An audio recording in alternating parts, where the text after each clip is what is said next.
Under the roots of those ancient trees something sleeps. Not a monster, not a treasure chest, but a secret heavy enough to bend the course of kingdoms. People say there was once a city so wealthy that it drew envy like iron to a lodestone, and so proud that its name was gradually rubbed out of chronicles and maps. For centuries, only the desperate or the reckless have gone looking for it. None of them came home. So here is the question that lingers like a whisper at the edge of a campfire. What is worth more? The thrill of uncovering what the world tried to forget, or the years of your life you might lose in the attempt? If you love stories where legend and tragedy walk side by side, give this a like, subscribe to the Medieval Archives, and come with us. We are going to walk slowly, carefully, into the shade where this city's name still echoes. People call it Eldorath. In the early 13th century after Christ, it was known among traders and travelers as a crossroads of rare goods and risky ideas. Picture the city walls glittering at dusk because their plaster had been mixed with gold dust offered by merchant guilds. Inside, the market spilled out like a tapestry. Eastern silks dyed with cochineal reds, glass beads that caught the sun like drops of water, and spices so sharp they made your eyes water even before you tasted them. But Eldorath had a reputation that made some pilgrims cross themselves as they passed. The city welcomed thinkers who questioned the official line of faith.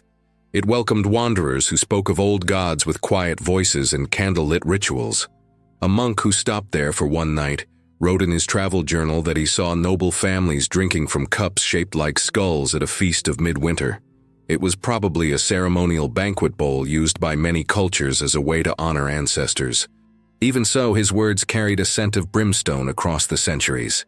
What struck the monk most was not the cup, it was the feeling of divided hearts. Eldorath stood exactly at the meeting point of two forces that pull at people even today. On one side was sincere belief and the desire to keep faith at the center of life. On the other side was ambition, trade, and the restless hunger to push beyond the boundaries of custom. When the city's bishop vanished one spring festival night, the region's church authorities declared Eldorath a place of danger. Whether he wandered into an alley and was lost, or whether he chose to disappear for reasons that made sense only to him, no one could say. But the story hardened into a warning. That is when the legends began to gather weight. A king from a neighboring realm, Alaric of Valtor, heard of Eldorath's markets and its rumored vaults where merchants stored antiquities brought from sun-bleached deserts and mountain shrines. Alaric was not a villain. He was a leader who believed he could shape destiny through action. He led 500 men toward Eldorath at the end of harvest time, hoping to strike an agreement, or if needed, to force one. Only one man returned, weeks later, with eyes that had seen too much light. He would barely speak, but when he did, he said a simple sentence that chilled the court. They are still dancing. Perhaps he meant a festival that did not end. Perhaps he meant skeletal remains arranged in circles, like dancers caught mid-step by time. No one knew. Meanwhile, people in the countryside had their own struggle. While the king poured taxes into expedition after expedition, farmers stood in fields with empty seed sacks and wondered how they would feed their children through winter. This is one of the quiet truths history often hides behind armor and banners. Every search for a legend is also a negotiation with ordinary life. The weight of a myth on a map is light. The weight of a tax on a table is heavy. Eldorath, by then, was said to have learned how to hide. Shepherds told stories of a city seen at moonrise on a hill where, by morning, there was only grass and thistle. A trader swore he heard bells drifting over the marshlands, even though there was no church for many miles. Others said that before someone vanished on the road, the air would take on a faint, sweet rot, like roses that had stayed too long in a vase. It sounds supernatural, but there are natural threads woven through these tales. Temperature inversions can carry sound in strange ways across valleys. Marsh gas can shift the scent of a place from clean to cloying in a heartbeat. The mind, hungry for meaning, does the rest. There is a lesser-known piece of the story. In the mid-14th century, during a time of great fear and uncertainty, a small band of knights destroyed their own maps after an attempt to reach the city. They feared that their charts could lure others along the same risky paths. Whether they believed in a curse or simply understood the hazards of plague, years, famines, and violent roads, their act was a kind of mercy. Not all knowledge needs to be printed and passed around. Some knowledge needs to be handled with care. Much later, in the late 16th century, a letter arrived in Rome sealed with black wax. It said, "Come to Eldorath. Bring your cross. We will break it." That sentence has been retold in many tones, some angry, some sorrowful. Look at it from a distance and another layer appears. It is a challenge from a place that had long felt misread. It is also a mirror held up to the moment when belief and inquiry clashed again, as new instruments and new ideas began to reshape how people measured the world. Was the letter a forgery meant to inflame? Was it a cry from a dissident community? The truth is that we do not know. What we do know is that fear and curiosity often arrive in the same envelope. In our own time, archaeologists have followed the crumbs of rumor and found things that do not fit neatly into a single explanation. In an upland clearing where a river bends twice like a sleeping snake, they uncovered bones arranged in rings, each ring the height of a person. The arrangement looked like dancing figures when seen from above. There was no gold.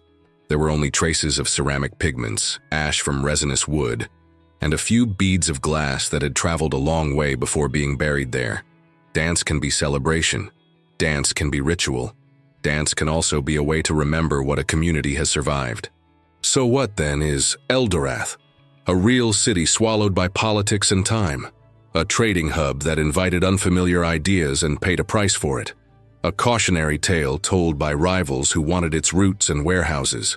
Or maybe it is all of these at once, layered like the rings of a tree, each ring holding a season of growth and drought. I like to think of Eldorath as a mirror more than a map. It reflects our pull between devotion and ambition. It reflects how quickly wonder can turn into greed, and how easily fear can erase a name from a page. It also reminds us that some searches ask too much. Not because there is a monster at the end, but because the cost of the journey can quietly dissolve the things we love. If this story left you with more questions than answers, subscribe to the Medieval Archives. We will keep walking these thoughtful paths together, digging into mysteries that challenge and teach in equal measure. And keep this in mind the next time a rumor of treasure drifts through a doorway. Not every door needs our hand on its handle. Some are better left closed until we are ready to open them with care. Listen, if you thought medieval cities were all about markets and monasteries, you're about to discover something that will completely change how you see that era. Because in 1213, right in the heart of the Middle Ages, there existed a place that defied everything we thought we knew about medieval society. Picture this. While most European cities were struggling with muddy streets and wooden hovels, Eldorath stood as something entirely different. Its walls weren't just stone. They were lined with gold that caught the morning sun and turned the entire city into a shimmering beacon visible from miles away. But here's where the story gets fascinating. This wasn't your typical Christian stronghold. The people of Eldorath had turned their backs on the church. Instead of Sunday masses, they gathered in ancient circles, worshipping what they called the forgotten gods. These weren't just harmless folk traditions we're talking about. This was a complete rejection of everything medieval Europe stood for, right in the middle of one of history's most religiously unified periods. Now, you might wonder how we know about these mysterious practices. Well, there's this incredible piece of historical evidence that survived the centuries. A Benedictine monk, whose name has been lost to time, kept a secret diary during his travels through the region, and what he wrote will send chills down your spine. He described scenes that seemed pulled from nightmares.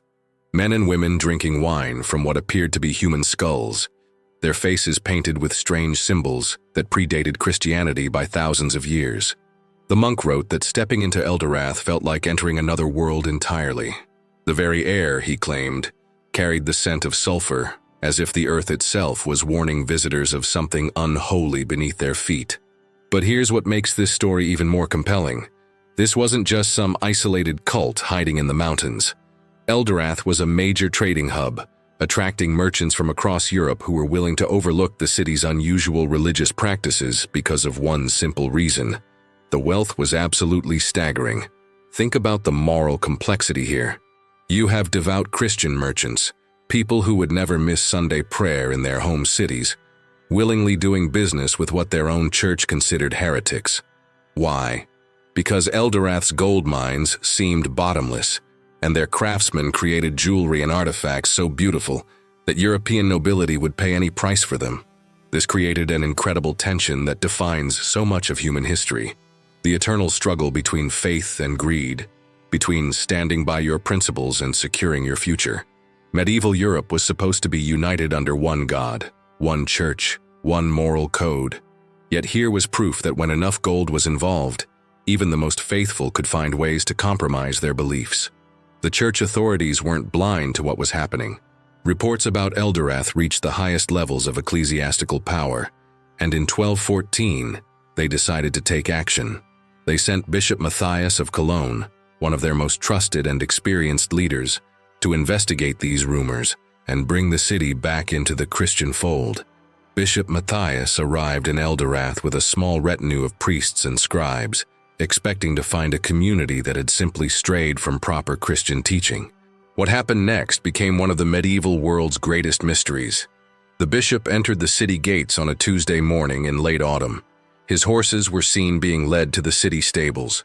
Local merchants reported seeing him walking through the gold-lined streets, examining the strange symbols carved into building facades. But when his assistant priests went to find him that evening for their daily prayers, Bishop Matthias had simply vanished. Not just disappeared, vanished completely as if he had never existed. His belongings remained untouched in his lodgings.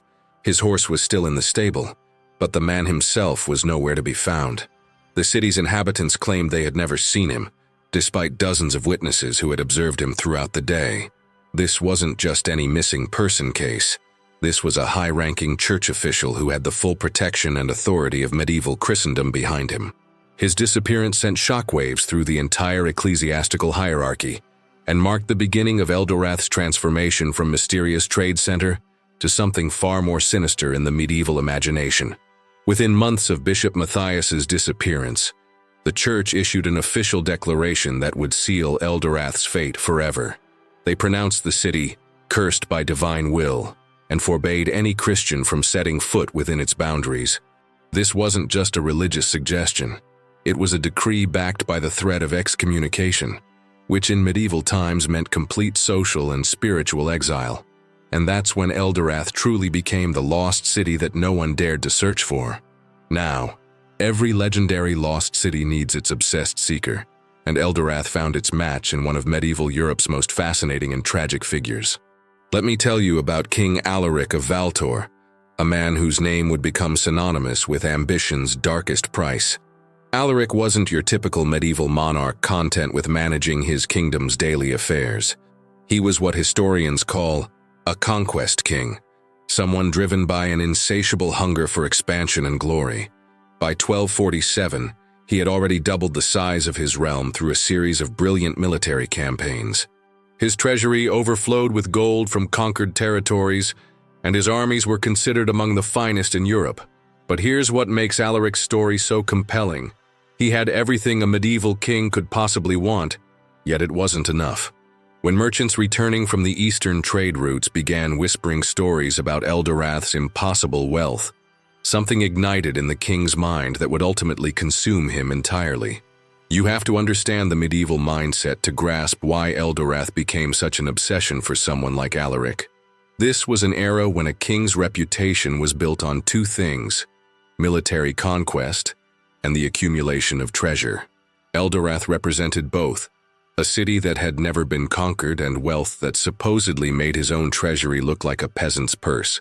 The turning point came when a dying merchant, one of the few who had actually traded in Eldorath before the church's ban, was brought to Alaric's court. With his final breaths, this man described streets where even the cobblestones contained flecks of gold, and buildings whose walls were studded with gems that sparkled like captured starlight. But it wasn't just the wealth that captured Alaric's imagination. It was the challenge. Here was a city that had defied the church itself, and somehow remained untouchable. For a king who had spent his entire reign proving that nothing was beyond his reach, Eldorath became the ultimate test of his power. Against the advice of his closest counselors, against the explicit warnings of church authorities, and despite the mysterious fate of Bishop Matthias, King Alaric began planning what would become known as the Great Expedition of 1249. The scale of this undertaking was absolutely staggering for its time. Alaric assembled 500 of his finest warriors, knights who had followed him through dozens of successful campaigns. He commissioned the kingdom's best cartographers to create detailed maps of the rumored location. He even hired scholars who claimed to understand the ancient languages supposedly spoken in Eldorath. But here's where we see the human cost of royal obsession beginning to emerge. Funding this expedition required enormous resources that had to come from somewhere, and that somewhere was the common people of Valtor. Alaric imposed what he called expedition taxes that were crushing in their scope.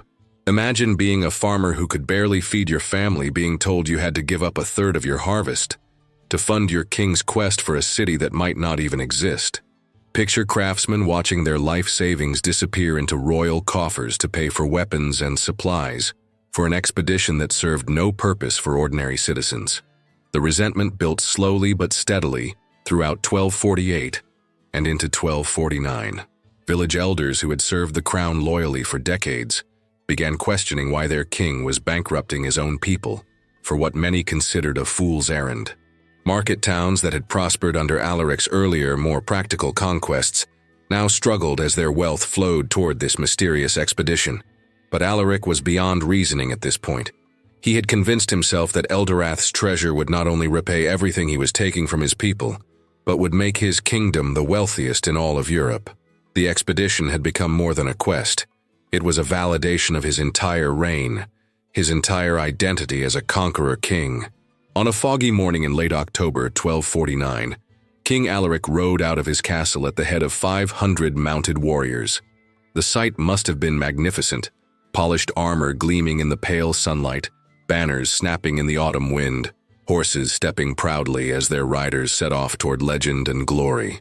What happened during those next months remains one of history's most haunting mysteries. We know from surviving records that the expedition was well supplied and well planned. Alaric had arranged for supply caches along their planned route and had established communication points where messages could be sent back to the kingdom. For the first few weeks, everything proceeded normally. Messenger reports reached the capital describing steady progress through familiar territories. Then, as the expedition moved beyond the mapped regions into the wildlands where Eldorath was rumored to lie, the messages became less frequent and increasingly strange. The last official communication from King Alaric arrived in early December 1249. It was brief and puzzling. Have found signs of the Golden City. Morale remains high. We'll send word when we have established contact with the inhabitants. After that, silence. Winter passed. Spring arrived. Summer came and went. The people of Valtor began to whisper that their king was never coming home. Some said he had found Eldorath and decided to rule there instead. Others believed the entire expedition had been lost to bandits or wild animals in the unexplored wilderness. Then, on a rainy evening in September 1250, exactly 11 months after the expedition's departure, a lone figure stumbled through the gates of Valtor's capital city. He was barely recognizable as human, emaciated. His hair turned completely white despite his young age, his clothes hanging in tatters that barely covered his skeletal frame. But the most disturbing thing about this sole survivor wasn't his physical condition. It was his eyes. Guards who witnessed his arrival later described them as the eyes of someone who had seen something that fundamentally broke his understanding of the world. This man, Sir Edmund of Blackmoor, had been one of Alaric's most trusted knights, known for his courage in battle and his steady nerves under pressure. Now he could barely form coherent sentences. When questioned about the fate of the expedition, about what had happened to the king and the other 499 men, Edmund would only repeat the same cryptic phrase over and over again. "They dance until today," he would whisper, his voice hollow and distant. "In the golden streets they dance until today." No amount of questioning could get him to explain what he meant. Who was dancing? Where was this happening? What had become of King Alaric and the others? Edmund seemed unable or unwilling to provide any details beyond that haunting phrase. The kingdom's physicians examined him thoroughly, but found no physical injuries that could explain his condition. His body showed signs of severe malnutrition and exhaustion, suggesting months of wandering in the wilderness, but there were no wounds from battle, no signs of captivity or torture. Within weeks of his return, the political consequences of Alaric's failed expedition began to tear the kingdom apart. The heavy taxes that had funded the quest had already pushed many communities to the breaking point. Now, with their king gone and their sacrifice revealed as pointless, the people's anger exploded into open rebellion. Villages that had dutifully paid the expedition taxes for over a year declared they would send no more tribute to the capital. Town councils that had remained loyal through Alaric's earlier successful campaigns now questioned the legitimacy of a crown worn by a king who had abandoned his people for a fantasy. The rebellion started in the farming communities hit hardest by the taxation, but it quickly spread to the merchant classes and even some of the lesser nobility. These weren't professional revolutionaries or foreign agitators. These were Alaric's own people, driven to desperate action by the realization that their king had valued his personal obsession more than their welfare. And through it all, Sir Edmund continued to wander the castle halls, muttering his mysterious phrase about dancing in golden streets, the living reminder of an expedition that had cost a kingdom its king and its people their faith in royal authority. King Alaric of Valtor had indeed become a legend, but not the kind he had envisioned when he set out to find Eldorath. He became a cautionary tale about the price of unchecked ambition and the human cost of chasing impossible dreams. Now here's where the story of Eldorath becomes truly extraordinary, because after centuries of failed expeditions and mysterious disappearances, people began to realize something that defied all logical explanation. Eldorath wasn't just hidden. It was behaving in ways that seemed to mock the very laws of geography itself. The first clues came from the most unlikely sources: simple shepherds watching their flocks in the remote hills where Eldorath was rumored to exist. These were practical men who knew every stone and tree in their territory, people whose lives depended on understanding the landscape around them. Yet starting in the late 13th century, their reports began painting a picture that challenged everything medieval minds thought they knew about how the world worked. Picture this: a shepherd named Thomas of Greyhill, who had been tending flocks in the same valley for over 20 years, swore under oath to local church authorities that he had seen something impossible. On the night of the full moon in March 1268, he claimed to have witnessed a city of golden spires appearing on the eastern ridge of his familiar hills. But here's what makes Thomas's account so fascinating. He knew those eastern hills better than his own cottage. He had climbed every slope, explored every cave, mapped every stream for 2 decades. There was nothing there but grass and rocks. Yet on that moonlit night, he described seeing towering walls that caught and reflected the lunar light, creating a glow so bright it cast shadows in his valley below. When Thomas returned the next morning with his brother and 2 other witnesses, they found exactly what had always been there: empty hillsides covered in wild grass, with no sign that any structure had ever existed in that location. This might have been dismissed as the fantasy of one overly imaginative shepherd, except that similar reports began arriving from across the entire region. Month after month, always during the full moon, different shepherds and farmers reported seeing Eldorath appear on different hilltops, in different valleys, sometimes as far as 20 miles apart. What's truly remarkable is the consistency of these accounts. Despite coming from people who rarely traveled beyond their own villages and had no contact with each other, their descriptions of the city remained remarkably similar. Golden walls that seemed to generate their own light, spires that reached impossibly high into the night sky, and an overall sense of otherworldly beauty that left witnesses struggling to find adequate words. Medieval scholars struggled to explain these phenomena within their understanding of the natural world. Some suggested that Eldorath existed in what they called the realm between realms, a concept that borrowed from both Christian theology and older pagan traditions. Others theorized that the city had been blessed or cursed with the ability to move through space in ways that normal places could not. But the moving city was only the beginning of Eldorath's mysteries. Those who ventured too close to the areas where it had been sighted began reporting experiences that were even more unsettling than glimpses of impossible architecture. The first warning sign was always the same: the sound of distant bells. This might not seem unusual, except that the regions where Eldorath appeared were completely uninhabited wilderness. There were no churches, no monasteries, no settlements of any kind for dozens of miles in every direction. Yet travelers consistently reported hearing the clear, melodious tones of church bells drifting across the empty landscape. These weren't the heavy, solemn bells used for funeral rites or the urgent clanging that warned of danger. Witnesses described them as beautiful, almost hypnotic in their rhythm, playing melodies that seemed to call listeners toward their source. Many compared the sound to the bells that might ring in paradise itself, if paradise had bells. But here's where the accounts take a disturbing turn. Those who followed the sound of these phantom bells reported that the closer they got to their apparent source, the more the melody began to change. What started as heavenly music gradually became something else entirely. Still beautiful, but in a way that felt wrong somehow, like a lullaby that promised sleep, but delivered nightmares. And then came the scent that became Eldorath's most notorious calling card: the smell of roses in various stages of decay. Now you have to understand how strange this was in the context of medieval Europe. Roses were cultivated plants, carefully tended in monastery gardens and noble courtyards. They simply didn't grow wild in the remote mountainous regions where Eldorath was sighted. Yet person after person reported encountering the overwhelming fragrance of roses just before their encounters with the impossible city. But this wasn't the sweet, fresh scent of roses in bloom. Witnesses described it as the complex, layered smell of an entire rose garden progressing through its complete life cycle all at once.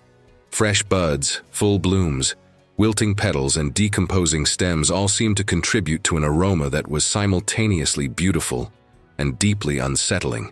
The pattern became terrifyingly predictable.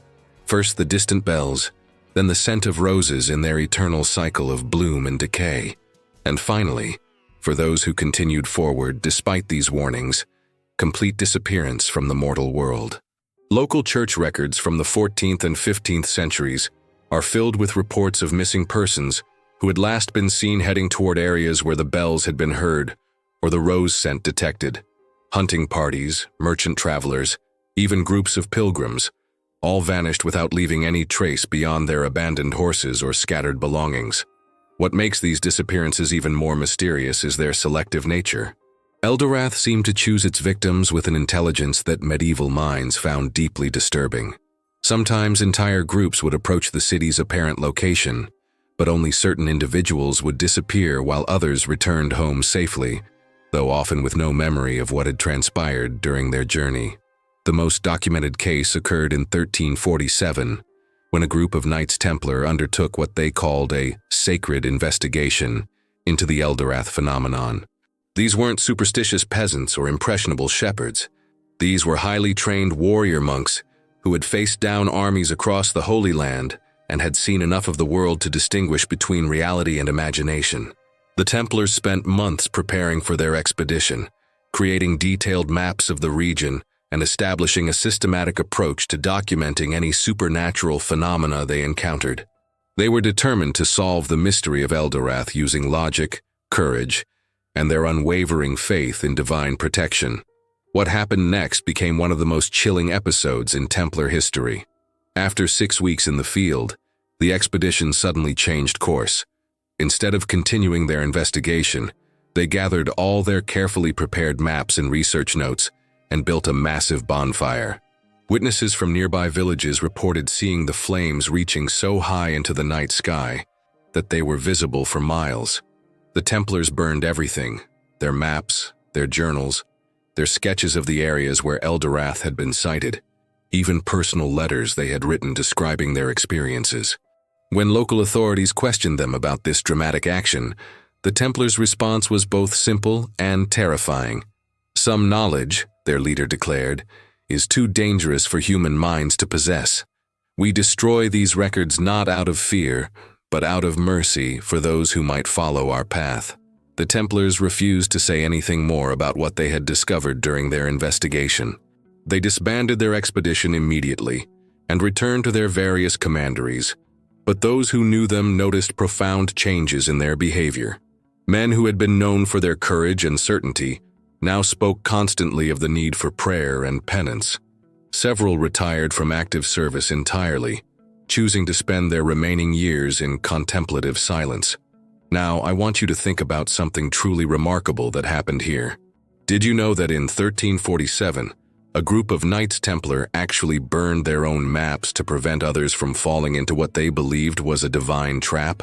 These were men who had devoted their lives to uncovering sacred mysteries, yet they encountered something so profound and dangerous that they chose to destroy all evidence of its location rather than risk others experiencing what they had witnessed. If you're finding this story as fascinating as I am, I'd love to know what you think in the comments below. Would you risk your soul for a chance to discover a lost treasure? Or are some mysteries better left unsolved? And don't forget to hit that like button if you're enjoying this journey into medieval Europe's darkest legends. The question that haunted medieval scholars for centuries was simple, yet seemingly impossible to answer. Why couldn't anyone find a city that so many people had clearly seen? Was Eldorath protected by divine intervention, cursed magic, or something else entirely that human understanding wasn't equipped to grasp? What we do know is that by the 15th century, the very mention of Eldorath had become something that was whispered rather than spoken aloud, a legend that seemed to protect itself by inspiring both irresistible curiosity and paralyzing fear in equal measure. Now, if you thought the story of Eldorath couldn't become any more extraordinary, what happened in 1588 will completely change how you think about this ancient mystery. Because after nearly 4 centuries of silence, Eldorath itself decided to make contact with the outside world in the most shocking way imaginable. Picture the scene. The Vatican in late autumn 1588, during one of the most turbulent periods in church history. Pope Sixtus V was dealing with political upheaval across Europe, the aftermath of the Spanish Armada's defeat, and countless administrative challenges that came with leading the Catholic world during the Renaissance. It was on a particularly busy Tuesday morning when Cardinal Alessandro Peretti, the Pope's own nephew and one of his most trusted advisors, brought something to the papal chambers that would shake the very foundations of how the Church understood the Eldorath legend. The item was a letter, but unlike any correspondence that had ever arrived at the Vatican. The parchment itself was of extraordinary quality, smoother and more pristine than anything produced by even the finest European papermakers of the time. But what immediately caught everyone's attention was the seal, a circle of black wax that seemed to absorb light rather than reflect it, creating an almost hypnotic void in the center of the pristine white parchment. Cardinal Peretti explained to his uncle that the letter had appeared overnight on the altar of St. Peter's Basilica itself, not delivered by any messenger, not found by any guard making his rounds, but simply discovered there at dawn, as if it had materialized from thin air. The altar servers who found it swore that it hadn't been there during the final prayers of the previous evening. What's remarkable about this moment is that we actually have detailed records of what happened next, because Cardinal Peretti was meticulous about documenting unusual occurrences. His personal journal, which survived in the Vatican secret archives, gives us an almost minute-by-minute account of one of the most extraordinary encounters in papal history. When Pope Sixtus broke the Black Seal, witnesses reported that the wax seemed to dissolve rather than crack, turning into a fine dust that disappeared completely before it could fall to the floor. The letter itself was written in perfect Latin, but using an archaic style that scholars later determined was more consistent with texts from the 12th or 13th centuries rather than the 16th. The message was brief, but its implications were staggering. In elegant script that seemed to flow like water across the ancient parchment, someone or something from Eldorath had written a direct challenge to the highest authority in the Christian world. "Come to Eldorath, bring your cross. We will break it." Now you have to understand what an unprecedented moment this was in church history. The papacy had faced countless challenges over the centuries: political opponents, rival claimants, military threats, theological disputes. But never before had they received what amounted to a formal invitation to a theological duel from a place that officially didn't exist. The letter continued with details that made the situation even more complex. It provided specific directions to Eldorath's location, information that contradicted everything the church thought it knew about the legendary city. Instead of describing a place that moved between hilltops, the letter gave precise geographical coordinates that pointed to a valley in what is now modern-day Romania. But here's what made the entire situation even more unsettling. The letter demonstrated knowledge of current church affairs that should have been impossible for anyone outside the Vatican to possess. It referenced recent theological debates that had taken place in closed papal councils, mentioned the names of cardinals who had only recently been appointed to their positions, and even alluded to the Pope's private concerns about Protestant Reformation spreading across Northern Europe. Pope Sixtus found himself facing a dilemma that perfectly captured one of humanity's eternal struggles: the conflict between religious faith and intellectual curiosity. On one hand, his role as the leader of the Catholic Church demanded that he treat this letter as either an elaborate hoax or a demonic deception designed to lead the faithful astray. On the other hand, the Renaissance had awakened an unprecedented hunger for knowledge and discovery throughout Europe. This was the age of Galileo's telescopes and Columbus's voyages, a time when educated people were pushing the boundaries of what they thought possible. The idea that there might be real answers to one of Christianity's greatest mysteries was almost impossible to ignore. The Pope convened a secret council of his most trusted theological advisors to debate how the Church should respond to this unprecedented situation. For 3 days and nights, some of the greatest religious minds of the 16th century argued about whether investigating Eldorath would represent a defense of the faith or a dangerous departure from Christian teachings. Those who favored investigation argued that if Eldorath truly existed and posed a challenge to Christianity, it was the Church's responsibility to confront that challenge directly. They pointed out that St. Paul himself had traveled to pagan cities to debate with non-Christian philosophers, and that running from theological confrontation would suggest weakness rather than wisdom. The opposing faction contended that the entire situation was obviously a trap designed to lure church leadership away from their proper duties. They reminded the council of the fate of Bishop Matthias 3 centuries earlier, and argued that some mysteries were meant to remain unsolved as tests of human humility and faith. What's fascinating is that this debate wasn't just happening in the Vatican. Similar conversations were taking place in universities, monasteries, and royal courts across Europe as word of the mysterious letter began to spread, despite the Church's attempts at secrecy. The Renaissance mind was torn between medieval caution about supernatural dangers and a new confidence in human reason and scientific investigation. The letter from Eldorath had arrived at a moment when European intellectual culture was experiencing a fundamental shift in how it approached unknown phenomena. Where medieval scholars might have immediately classified such a message as demonic deception, Renaissance thinkers were more likely to see it as a puzzle that human intelligence could potentially solve. This tension between faith and curiosity that the Eldorath letter created wasn't just a historical curiosity. It represents a struggle that continues to shape human decision-making today. How do we balance respect for traditional beliefs with our desire to push the boundaries of knowledge? When should we accept that some questions are too dangerous to answer? And when should we have the courage to seek truth regardless of the potential consequences? Pope Sixtus ultimately made a decision that reflected both his spiritual responsibilities and his Renaissance-era fascination with discovery. Rather than sending a formal expedition or ignoring the letter entirely, he chose a middle path that would allow the Church to investigate while maintaining plausible deniability. He authorized a small group of trusted scholars and theologians to travel to the coordinates mentioned in the letter, but they were to go as private individuals rather than official Church representatives. If they discovered something significant, the Church could decide how to respond.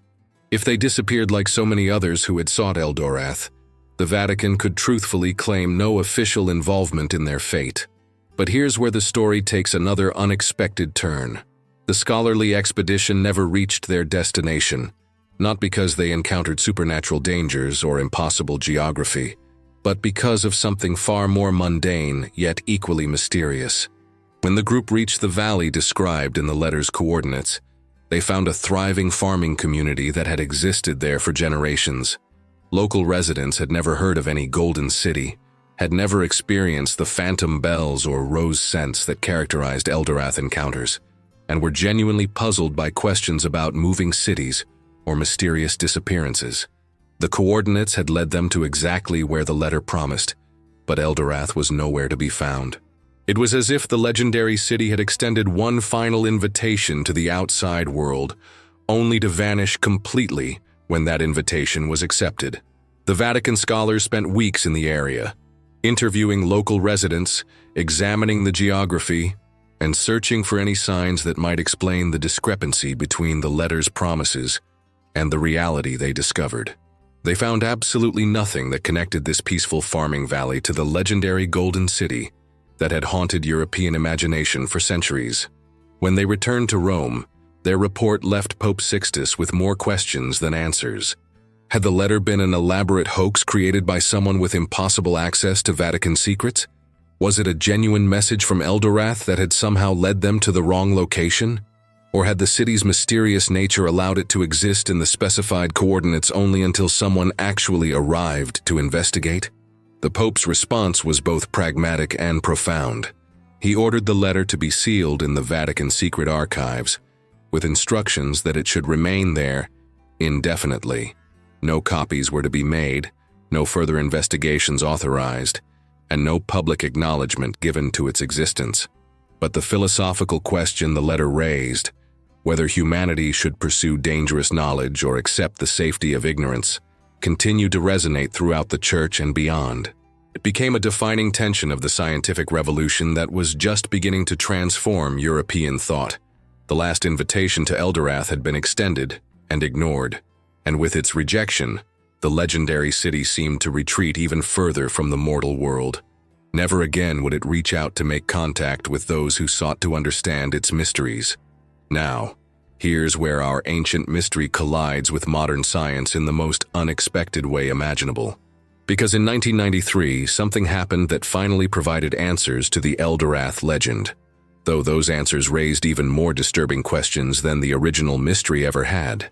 Dr. Helena Marchetti, an Italian archaeologist specializing in medieval settlement patterns, was conducting a routine survey in the Romanian Carpathians when her ground-penetrating radar detected something that would change everything we thought we knew about this centuries-old legend. The discovery wasn't dramatic in the way you might expect from a story like this. There were no golden spires emerging from the earth, no mystical light shows, no phantom bells echoing across the mountains. What Dr. Marchetti's team found was actually quite modest. The foundation outlines of what appeared to be a small medieval settlement, buried under centuries of soil and vegetation. But as they began their careful excavation, the true significance of the site became clear. The settlement's layout matched descriptions from medieval accounts of Eldorath with uncanny accuracy. The positioning of the buildings, the size and shape of what had once been a central plaza, even the orientation of the structures aligned perfectly with the few detailed descriptions that had survived in historical records. Yet there was something profoundly different about this discovery. Where medieval accounts had described walls lined with gold and buildings studded with precious gems, the archaeological evidence revealed a community that had been surprisingly modest. The foundations were well built, but unremarkable stone and timber construction. There were no traces of the fabulous wealth that had supposedly made Eldorath legendary throughout medieval Europe. What Dr. Marchetti's team did find, however, was far more unsettling than missing treasure. As they carefully excavated the central area of the settlement, they uncovered human remains, arranged in patterns that defied every conventional understanding of medieval burial practices. The skeletons weren't laid to rest in the typical Christian manner of the period, with bodies oriented east-west and hands folded in prayer. Instead, they were positioned in perfect concentric circles, with each skeleton appearing to face toward the center of the arrangement. The bones showed no signs of violence, no evidence of disease or trauma that might explain a mass death event. But here's what made the discovery truly extraordinary. The positioning of the skeletons suggested movement, the way the bones had settled, the angle of the limbs, the spacing between individual remains. Everything indicated that these people had died while engaged in some form of coordinated activity that involved circular, rhythmic motion. In other words, they had died while dancing. Now you have to remember Sir Edmund of Blackmore's haunting words from over 700 years earlier. They dance until today. Suddenly, his cryptic message about King Alaric's lost expedition took on a chilling new meaning.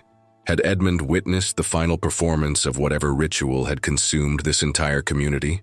The archaeological team expanded their excavation and made even more disturbing discoveries. Carbon dating revealed that the skeletons belonged to different time periods spanning nearly 2 centuries. Some remains dated to the early 13th century, around the time when Eldorath first appeared in historical records. Others were from the mid-14th century, and the most recent dated to the late 15th century. This meant that whatever had happened in this place wasn't a single tragic event, but something that had continued for generations. People had been coming to this site and participating in the same deadly ritual for over 200 years, yet no historical record had ever documented the true nature of what was occurring here. Dr. Marchetti's analysis of the skeletal remains revealed another crucial detail. These weren't all local people. Dental analysis and bone chemistry studies indicated that the individuals had come from across medieval Europe. Some showed signs of the nutritional patterns typical of wealthy nobles. Others appeared to be common laborers, and still others displayed the physical characteristics associated with scholarly or clerical life.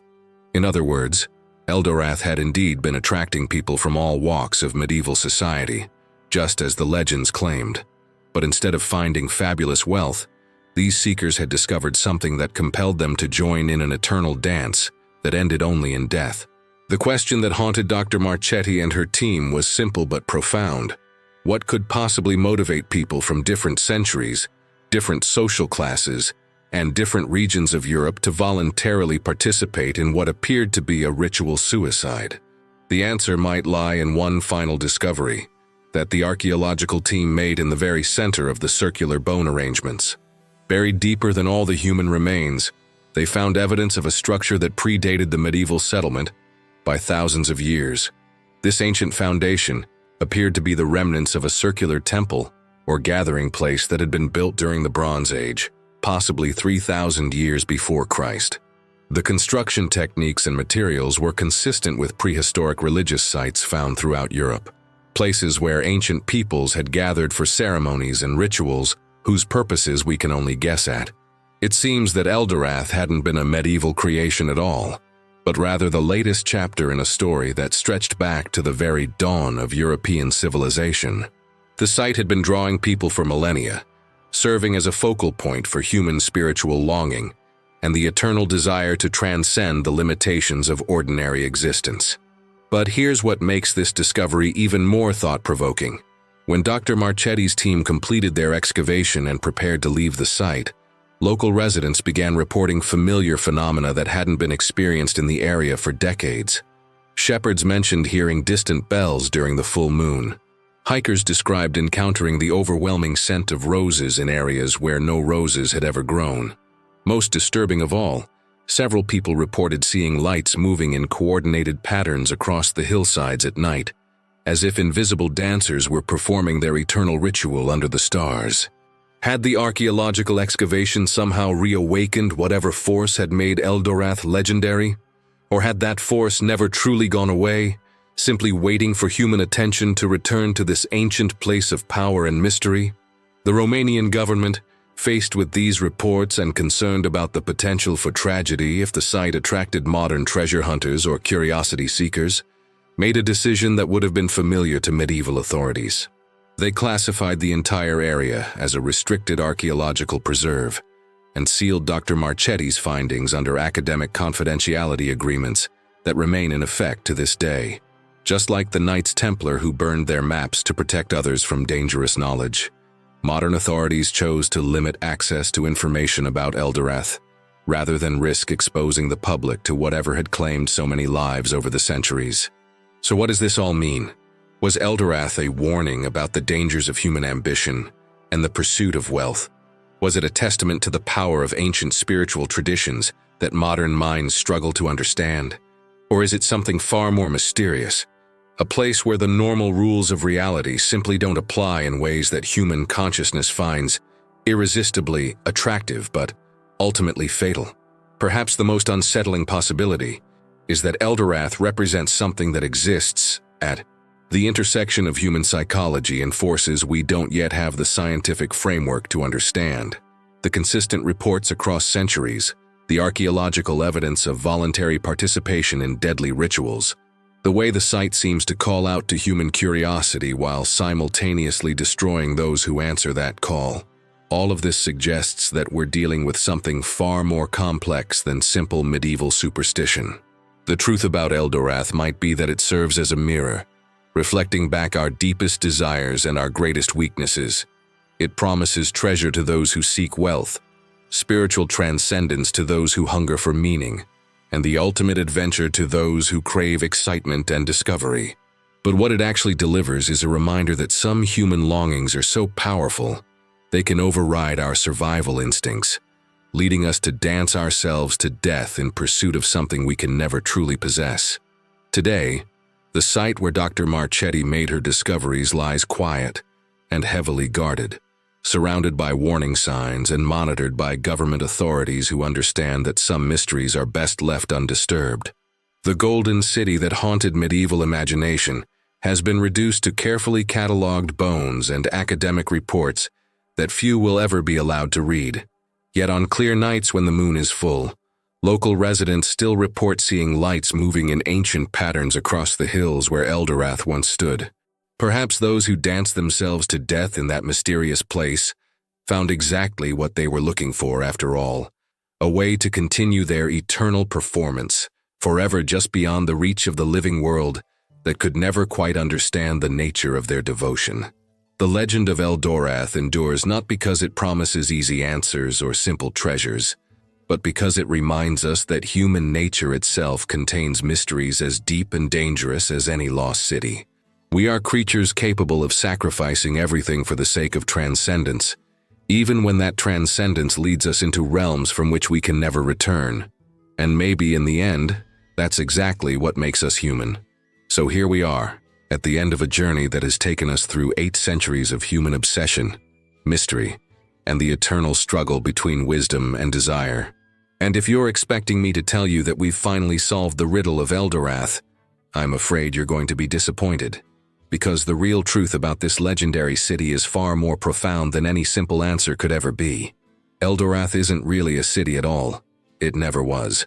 What we've been exploring together is something much more fundamental and far more dangerous. It's a mirror that reflects back the deepest, most troubling aspects of human nature itself.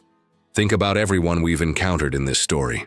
Bishop Matthias, driven by righteous certainty that he could convert any heretic through the power of his faith. King Alaric, consumed by the belief that his military genius and royal authority could overcome any obstacle.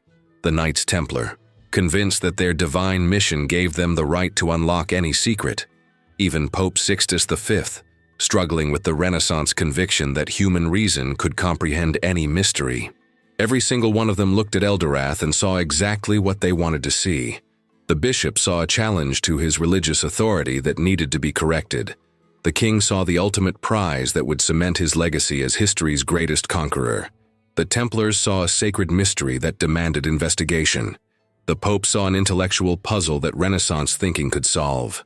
But what Eldorath actually showed them was something much more uncomfortable, the reflection of their own limitations, their own arrogance, and their own inability to accept that some aspects of existence lie beyond human control or understanding. The city's golden walls weren't made of precious metal. They were made of human greed and the desperate need to believe that wealth could solve any problem. The moving spires that appeared on different hilltops weren't supernatural architecture. They were projections of humanity's restless ambition, always seeking something just beyond reach. The phantom bells that called to travelers weren't mystical music. They were the sound of our own voices telling us that we deserve more than what we have, that we're entitled to secrets that have been kept from us.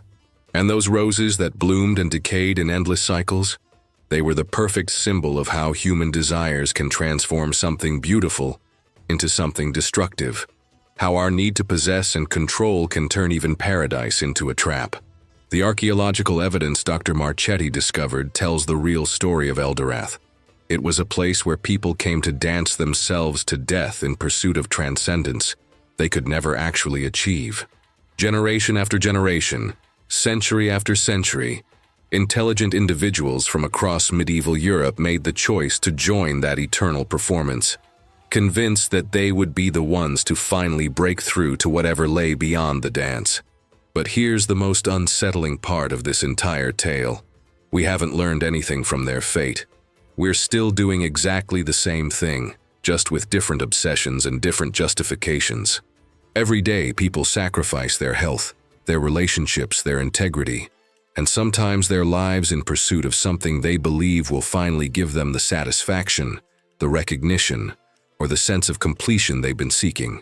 We dance ourselves to death chasing wealth that we'll never have enough of, fame that will never feel sufficient, power that will always seem just beyond our grasp, or knowledge that promises to answer questions we're probably better off not asking.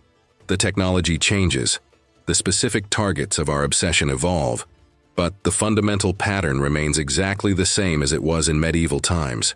We convince ourselves that we're different, that we're smarter, that we've learned from the mistakes of previous generations. But Eldorath is still out there, still calling to us, still promising that this time will be different if we just have the courage to step into the dance.